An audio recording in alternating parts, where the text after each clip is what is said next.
Hey, colleagues. Mary Jordan, your librarian and CTL coordinator. And in this one, we are recapping the discussion that we did in our DEI series talking about how to support LGBTQIA plus students. Even just saying that is a mouthful. But of course, you know, we're here for the students.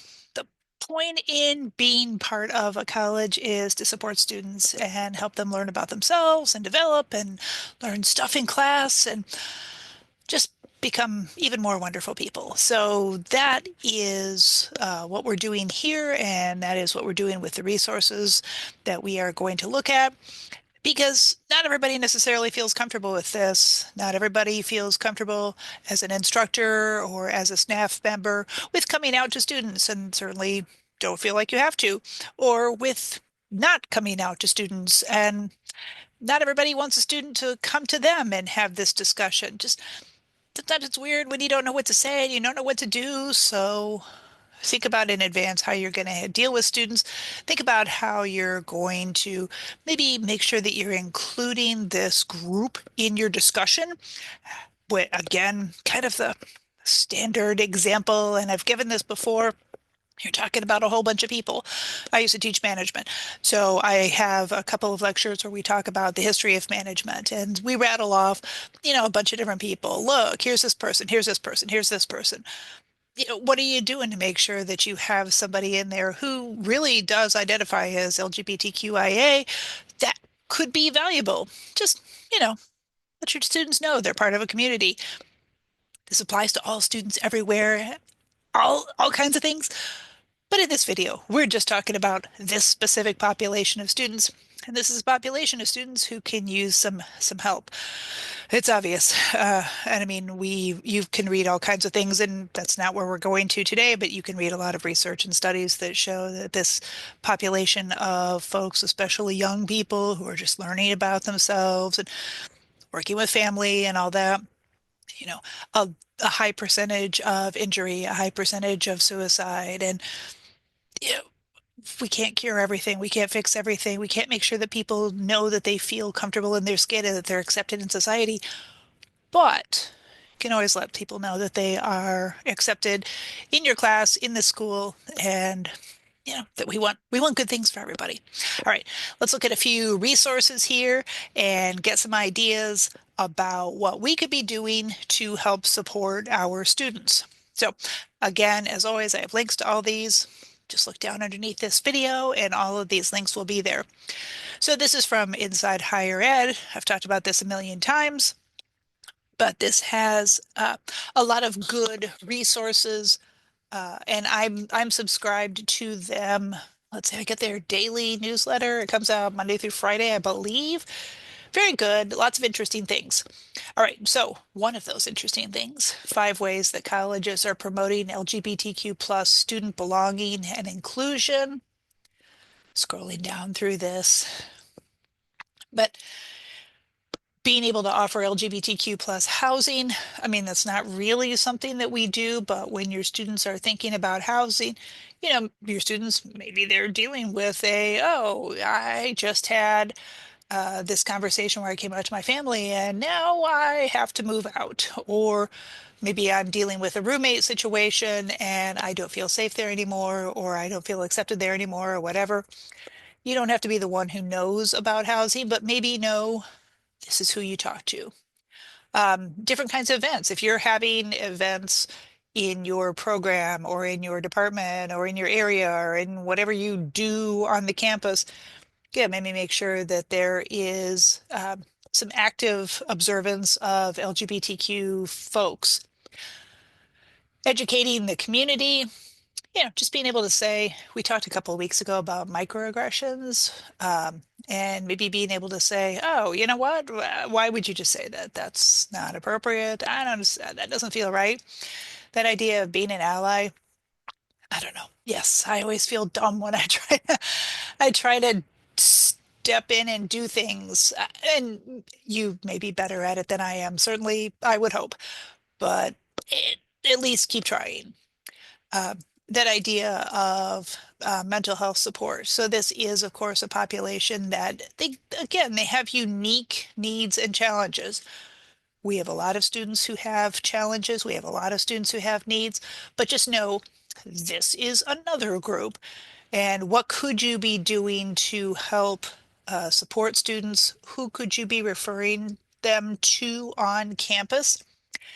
And even just, yeah, I'm not a fan of being best friends with your students in general, but even just to acknowledge, oh, hey, great work, and it was really nice to talk with you today. I like the work you did on your paper. You repaired that nuclear device. Well, I don't know what you guys do in all your classes, but uh, just letting them know that you respect your students, that you're happy that they're there, that's going to go a long way.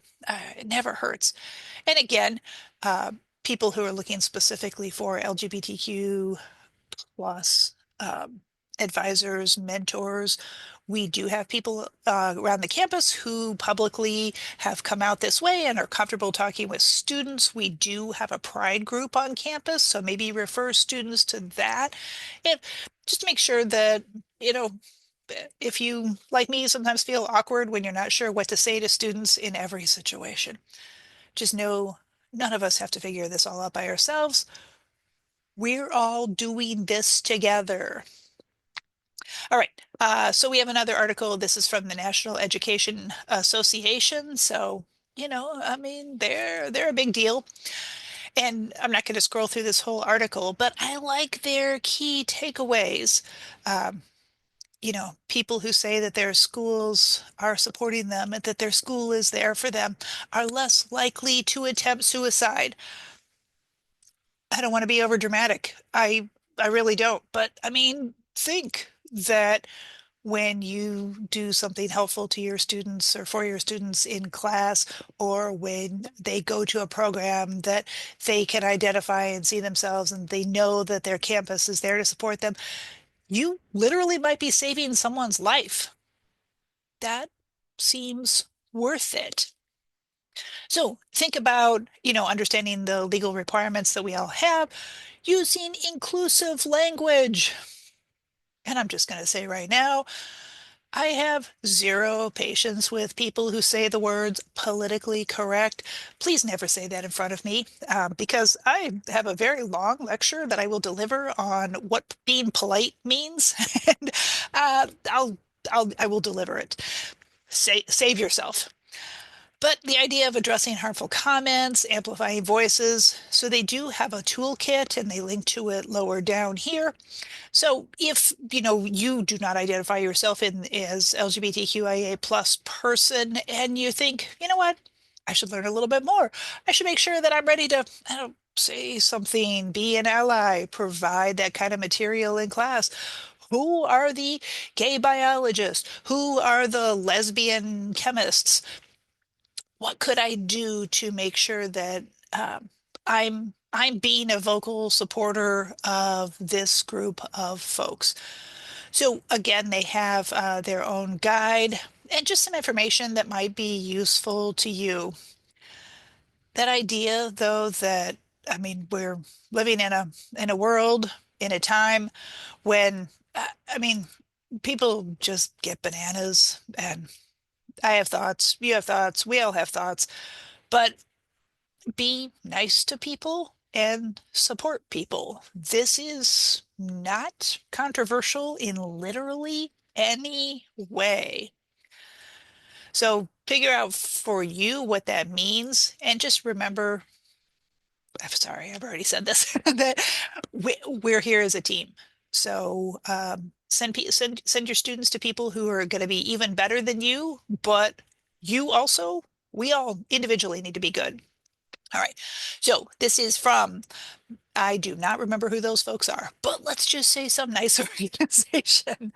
Um, and talking about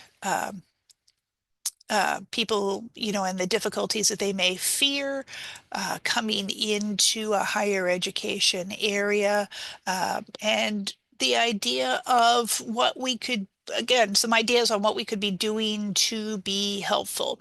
Download their fact sheet, and I'm not going to do it now because I don't want to mess up it bounces around. But it's interesting. I did read through it, and again, whatever you can do to just feel comfortable with I'm going to say being a nice person. This could be one thing that you do to be comfortable with being a nice person. If a student comes to you and says, "Oh yeah, I'm considering this. I'm exploring myself. I'm finding myself," which is, of course, is exactly what you do when you are in college. It doesn't really even matter. They could be 18, they can be 58. You're exploring yourself. You're learning new things. So maybe discovering that they are in fact identifying as LGBTQIA plus folks. Here you go. Here's one resource that you could just easily point out. This is a volunteer effort. It's for students, by students, and it's nice. I have clicked through all of this just to make sure that it's not some, I don't know, weird organization that's actually died a while back. It's not. It's still going. Lots of interesting things. This is an example of the kind of resource you could help to point your students toward, or also, browse for yourself so that you feel comfortable and you feel confident. And of course, I am your librarian, so I always have fun things to find in the catalog. So I did just an incredibly, I would call this kind of a poor search, but it came up with good results, which is all you ever want. So LGBTQ, and I put this asterisk at the end. So that means this search will search the database for every single thing that says LGBTQ, and then it could stop there. It could be IA plus. As we talk about ideas, words, people in different ways and kind of update our knowledge and make sure that, we're being as inclusive and wonderful as we can be, that's easy. College students, I would usually put quote marks around that because it is more than one word, and usually I do like to have those words stuck together. I always say it's like Legos, putting them together. Here, I didn't just because I was okay if what the results came back just said college or just said students, and it's okay. This is a fuzzy search, but it worked. And then I just said faculty because it's easier to say faculty. If you say staff, you don't come up with quite the right words. And if you leave this off completely, then it's as looking more at things more from a student perspective, which I mean, awesome. Different search though. What we're doing is we're searching for things that we can use to be helpful to our students. Got it. All right, so what did we find? All kinds of things. So I have 307 results here, and I did actually go through and put in a few other identifying terms that I thought might be helpful. And it really helped to focus then my results on what I was definitely interested in. So anytime you search, I would go right there and I would say 50 results per page. 50 is a good number. You can look at the first 50, you can kind of scroll through those resources and just say, I mean, I feel like I would like more ideas. I would like more information. I would like to understand this. I would like to understand what to say. I would like to get some ideas from other people who've already done this. And what should I be doing in history class? What should I be saying in water reclamation class? Well, here you go. Here are some ideas. So, um, I would look at the first 50. And after that, maybe, but maybe it would be better just to do a different search, drop some of these things off the search. So, a few LGBTQ students, or I'm sorry, science and engineering instructors come on to students, even though it might be beneficial to them. This is a research article. Sounds interesting. As I said, I mean, certainly your life is your business. You never have to come out to your students or you as anything, straight on the queer spectrum, whatever. But if you want to, cool, feel free to.